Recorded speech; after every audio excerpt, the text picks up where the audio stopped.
sunod, yung station, tapos mo, ano kung mapapagod sa inyo, ma'am, sir? Ay, sige po ma'am, papagod mo namin ang salamat po sa ito kami mapapagod sa inyo ang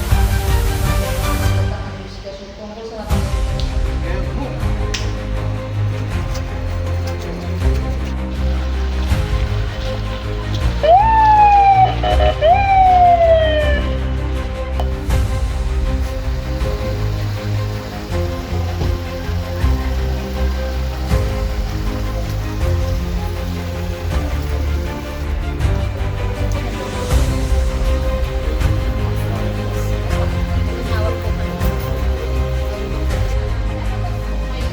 Dadating po lahat ng gamit.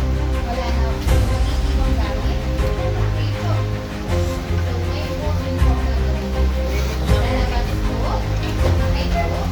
Pupunta po tayo sa highway. Dahan-dahan lang po.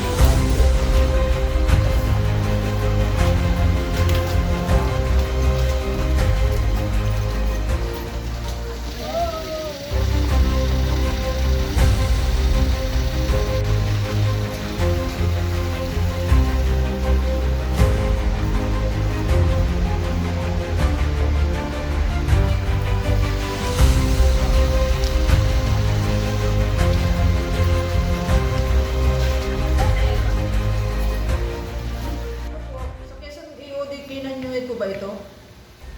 Sir, si PEMS, di ba, Maria Teresa de la Cruz po ito nandito na MPS. Mag-request po sana kami ng assistance tungkol sa tanggap namin tawag sa bomb threat sa isa pong school dito sa Paralan sa General na Quezon. Start para makita namin. Pero, bago ito na yun. Salamat po.